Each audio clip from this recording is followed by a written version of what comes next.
முதல்ல வாழ்த்துக்கள் உங்களுக்கு. திதியை பிடித்தால் விதியை வெல்லலாம் அப்படின்னு சொல்லுவாங்க.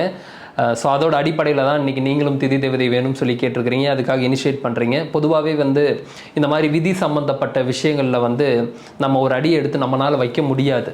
ஏன்னா அதுக்கு இயற்கையை அலோவ் பண்ணணும். ஃபஸ்ட்டு நம்ம காதுக்கு வந்ததே பெரிய விஷயம். அதுக்கப்புறம் அதை வந்து நீங்கள் இப்போ எக்ஸிக்யூட் பண்ண போகிறீங்க, அது உங்களோட லைஃப்பில் நீங்கள் வந்து கடைபிடிக்க போகிறீங்க அப்படின்னும் போது அதுக்கு இயற்கை அலோவ் பண்ணியிருக்கு, அதுக்கு இறைவன் அலோவ் பண்ணியிருக்கிறாரு. அதனால தான் வந்து நடக்குது. இந்த திதி தேவதையை கிட்டத்தட்ட நான் வந்து 25,000 பேருக்கு மேலே இது வரைக்கும் கொடுத்துருக்குறேன். ஏகப்பட்ட பேருக்கு ஏகப்பட்ட மாற்றங்கள் வந்து நிகழ்ந்திருக்கு. ஸோ இந்த திதி தேவதையினால என்னென்ன மாதிரியான விஷயங்கள்லாம் நடந்திருக்கு அப்படின்னா, வீடு விற்காமல் கிட்டத்தட்ட ஒரு 50 வருடமாக கஷ்டப்பட்டவங்களுக்கு வீடு விற்றுருக்கு. வேலையே கிடைக்க மாட்டேதுங்க அப்படின்னவங்க திதி தேவதை வணங்கினதுக்கப்புறம் அவங்களுக்கு வேலை கிடச்சிருக்கு. குழந்தை பிறப்பு வந்து எனக்கு தடையாக இருக்குது அப்படின்னு சொன்னவங்களுக்கு குழந்தை அமைப்பு வந்து அமைஞ்சிருக்கு கிட்டத்தட்ட ஒரு 10 வருஷம் 12 வருஷத்துக்கு அப்புறம். அதே மாதிரி எனக்கு ரொம்ப கடன் பிரச்சனை இருக்குங்க, அந்த கடன் பிரச்சனை எனக்கு சால்வ் ஆகணும் அப்படின்னவங்களுக்கு அந்த கடன் பிரச்சனை சால்வ் ஆயிருக்கு. கொடுத்துட்டேன், ஒரு இடத்துல பணத்தை கொடுத்துட்டேன், ஆனால் அந்த பணம் எனக்கு திரும்பவே வர மாட்டேது, அது வந்தால் தான் என்னால் ஏதோ ஒரு விஷயத்தை பண்ண முடியும் அப்படின்னவங்களுக்கு கொடுத்த பணம் வந்து ரிட்டர்ன் வந்திருக்குது. பசங்களோட படிப்பு முன்னேறி இருக்குது, ஹெல்த் ரீதியான மாற்றம் கொண்டு வந்திருக்குது. இந்த மாதிரி நிறைய விஷயங்கள் சொல்லிகிட்டே போகலாம். உங்களோட வாழ்க்கையில் ஹெல்த் ரீதியாகவும் வெல்த் ரீதியாகவும் அண்டு ஸ்பிரிச்சுவல் க்ரோத்து, எனக்கு வந்து ஆன்மீகத்தில் நான் பயணம் பண்ணுறேன், எனக்கு அதில் ஒரு நல்ல நிலையை அடையணும் அப்படின்னீங்கனாலும் இது எல்லாமே இந்த திதி தேவதை ஏற்படுத்தி கொடுப்பாங்க. ஏன்னு கேட்டிங்கன்னா, பெண் தெய்வ வழிபாடுன்றது வந்து சும்மா கிடையாது. எல்லா சித்தர்களும் இந்த பெண் தெய்வ வழிபாட்டை வந்து நம்ம பண்ணியிருக்கிறாங்க. நீங்கள் போய் கொஞ்சம் நீங்கள் திருப்பி பார்த்தீங்கன்னா நிறைய எல்லா சித்தர்களும் கிட்டத்தட்ட பெண் தெய்வத்தை வந்து வழிபட்டிருக்காங்க. சரி, இந்த திதி தேவதை யார் அப்படின்னு சொல்லி கேட்டிங்கன்னா, திருமைச்சூர் லலிதாம்பிகை கோவில் போனீங்கன்னா, பேரளம்ல இருக்கக்கூடிய திருமைச்சூர் லலிதாம்பிகை கோவில் நீங்கள் போனீங்கன்னா அங்கே அந்த லலிதாம்பிகையை சுற்றி 15 திதிகள் இருப்பாங்க. அந்த 15 திதிகளை தான் நம்மளும் இப்போ வந்து கொடுக்குறோம். ஸோ இவங்களோட மந்திரத்தை தினமும் சொல்லி வரும்போது உங்களுக்கு என்ன விஷயம் வேணுமோ, எதற்காக நீங்கள் வந்து இந்த வாழ்க்கையில் பயணம் பண்ணிட்டுருக்கீங்களோ, எதை நோக்கி பயணம் பண்ணிட்டுருக்கீங்களோ எல்லா விஷயமும் கிடைக்கும். இது வரைக்கும் நான் கொடுத்து ஏகப்பட்ட பேருக்கு லைஃப் வந்து ட்ரான்ஸ்ஃபார்ம் ஆயிருக்கு. ஸோ அதை நோக்கி தான் இப்போ நீங்களும் பயணம் பண்ண போகிறீங்க. சரிங்க, இந்த திதி தேவதையை நான் வாங்கணும்னா என்ன பண்ணணும் அப்படின்னு சொல்லி கேட்டிங்கன்னா, உங்களோட date of birth, time of birth and place of birth details. So இந்த 3 விஷயம் எங்களுக்கு வேணும். எனக்கு டைம் கரெக்டாக தெரியாதுங்க அப்படின்னு சொன்னீங்கன்னா, அப்ராக்சிமேட் டைமாவது அட்லீஸ்ட் தெரிஞ்சதுன்னா ஓகே. ஏன்னா திதி வந்து கிட்டத்தட்ட ஒரு நாளைக்கு தான் வந்து மாறும். அதனால் வந்து ஏதாவது நம்ம ஜாதகம் பார்க்க போகிறோன்னா தான் எக்ஸாக்ட் டைம் கொடுக்குற மாதிரி இருக்கும். நீங்கள் திதி தேவதை வாங்கணும் அப்படின்னா அந்த திதின்றது வந்து கிட்டத்தட்ட ஒரு நாள் இருக்குன்றதுனால பெரிய லெவலில் டிஃப்ரென்ஸ் வராது. ஸோ அப்ராக்சிமேட் டைம் தெரிஞ்சால் கூட அனுப்புங்க, நம்ம பார்த்துக்கலாம். இல்லை எனக்கு எக்ஸாக்ட் டைமே தெரியும்னா ரொம்ப சூப்பர், நம்ம வந்து திதி தேவதையை பார்த்து கொடுத்துடலாம். ஸோ இந்த திதி தேவதையை எப்படி கணக்கெடுப்போம்னா, நீங்கள் வளர்பிறையில் பிறந்திருக்கீங்களா, தேய்பிறையில் பிறந்திருக்கீங்களா, எந்த திதியில் பிறந்திருக்கீங்க அப்படின்றது இந்த 15 திதி வரும். இந்த 15 திதியில் நீங்கள் எந்த திதியில் பிறந்திருக்கீங்கன்றதுக்கு தகுந்த போல் நம்ம அந்த திதி தேவதை மந்திரத்தை நம்ம கொடுப்போம். டெய்லி நீங்கள் சொல்லிகிட்டே வாங்க. சரிங்க, இந்த டீட்டெயில்ஸ்லாம் நான் கொடுத்துட்றேன். இந்த திதி தேவதை வாங்குறதுக்கு நான் எவ்வளோ பணம் பே பண்ணணும் அப்படின்னு சொல்லி கேட்டிங்கன்னா, இங்கே தான் ஒரு பெரிய ஹைலைட்டே இருக்குது.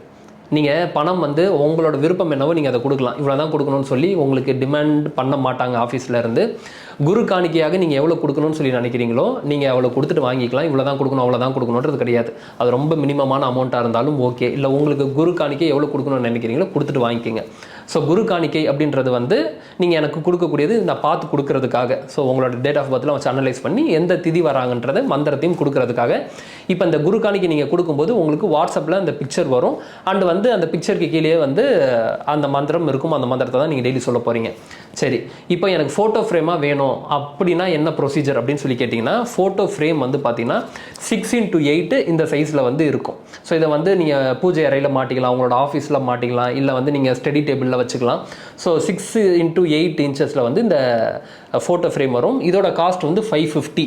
ஸோ 550 ப்ளஸ் கொரியர் சார்ஜஸ் வந்து 100 rupees வந்து கலெக்ட் பண்ணுவாங்க. இந்தியாவுக்குள்ளே இருந்தீங்கன்னா, அப்ராடில் இருந்தீங்கன்னா கொரியர் சார்ஜஸ் தனி. ஆனால் இந்த ப்ராடக்ட்டோட காஸ்ட் வந்து 550 வரும்.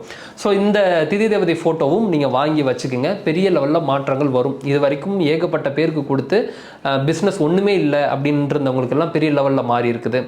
சூசைட் தாட்டில் இருந்தவங்க, இதுக்கப்புறம் என் வாழ்க்கையில் முன்னேறவே முடியாது அப்படின்னு நினச்சி சூசைட் பண்ணிக்க போகிற ரேஞ்சில் இருந்தவங்களாம் கூட பெரிய லெவலில் வந்து மாறி இருக்காங்க. இதனால தான் வந்து என்ன சொல்கிறாங்கன்னா, திதியை பிடித்தால் விதியை வெல்லலாம் சொல்கிறாங்க. அதனால் இந்த திதி தேவதையை வாங்கி டெய்லியும் வழிபட்டுக்கிட்டே வாங்க. சரி, எத்தனை முறை நான் டெய்லி மந்திரத்தை சொல்லணும், எத்தனை நாளைக்கு சொல்லணும் அப்படின்னு கேட்டிங்கன்னா, இத்தனை முறை தான் சொல்லணுன்ற கணக்கில்லை. இந்த திதி தேவதையை நீங்கள் வழிபடக்கூடிய நீங்கள் எப்படி வழிபடணும் அப்படின்னா, ஒரு தாய்கிட்ட போய் ஒரு தந்தைக்கிட்ட போய் எந்த அளவுக்கு உரிமையாக நீங்கள் வந்து ஒரு விஷயத்த சொல்லுவீங்களோ அந்த அளவுக்கு உரிமையாக நீங்கள் வந்து அவங்ககிட்ட சொல்லுங்கள். எனக்கு இந்த ப்ராப்ளம்லாம் இருக்குது, நீங்கள் பார்த்துக்குங்கம்மா அப்படின்னு சொல்லி நீங்கள் சொல்லுங்கள். அவங்க பெரிய மிராக்கிள்ஸ்லாம் உங்களோட லைஃப்பில் வந்து ஏற்படுத்துவாங்க. எத்தனை முறை சொல்கிறது அந்த மந்திரத்தை அப்படின்னா, எத்தனை முறை நீங்கள் வந்து உங்களோட அந்த மந்திரத்தை நீங்கள் சொல்லிகிட்டே இருக்கீங்களோ அந்த அளவுக்கு ஏறும். உங்களுக்கு அந்த அளவுக்கு வந்து பாசிட்டிவாக உங்களோட லைஃப்பில் நடக்கிறது உங்களால் பார்க்க முடியும். சரி, இப்போ நான் வந்து 48 முறை சொல்லலாமா? தாராளமாக சொல்லலாம். 9 முறை சொல்லலாமா? சொல்லலாம். இல்லை ஒரு முறை சொல்ல முடியுமா? சொல்லுங்கள். 108 முறை சொல்ல முடியுமா? சொல்லுங்கள். அதெல்லாம் வந்து எந்த ஒரு விஷயமும் கிடையாது. சரி, இந்த திதி தேவதையை நான் இப்போ வந்து வச்சுருக்கேன் வீட்டில், நான் இதுக்கு ஏதாவது தனியாக பூஜை பண்ணணுமா, அதுக்கு ஏதாவது நெய்வேத்தியம் தனியாக வைக்கணுமா அப்படின்னா அப்படிலாம் எதுவும் கிடையாது. நீங்கள் உங்களோட பூஜை அறையில் இருக்கக்கூடிய மற்ற தெய்வங்களுக்கு எந்த மாதிரியான நெய்வேத்தியம் வைப்பீங்களோ அதே மாதிரியே வச்சுக்கலாம், அதே மாதிரியே பூஜைகள் பண்ணிக்கலாம். இதுக்கு எதுவும் செப்பரேட்டான பூஜைகள்லாம் கிடையாது. சரி, இப்போ ஒரு கேள்வி வரும். பெண்களாக இருக்கக்கூடிய நாங்கள் பீரியட்ஸ் டைமில் அந்த திதி தேவதையை வழிபடலாமா அப்படின்னு சொல்லி கேட்டிங்கன்னா, தாராளமாக திதி தேவதையை வழிபடலாம். நீங்கள் பூஜை அறைக்குள்ளே நீங்கள் போக போகிறது இல்லை. நீங்கள் வெளியே இருந்து மந்திரத்தை சொல்கிற தாராளமாக சொல்லிங்க. இப்போ இல்லைங்க, நான் வந்து ஆஃபீஸ் டேபிளில் வச்சுருக்கேன், நான் பார்க்கலாமான்னா தாராளமாக பார்த்துக்கலாம். அதெல்லாம் எந்த குற்றமும் கிடையாது.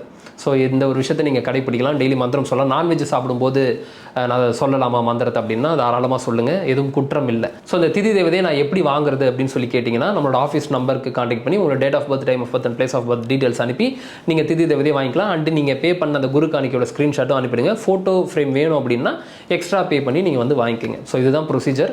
உங்களோட வாழ்க்கையில் எல்லா வித செல்வங்களும் பெற்று நீங்கள் பெருவாழ்வு வாழணும்னு சொல்லி இறைவன்ட்ட நான் பிரார்த்தனை பண்ணிக்கிறேன். என்னோட திதி தேவதையிட்டும் பிரார்த்தனை பண்ணிக்கிறேன். நன்றிங்க.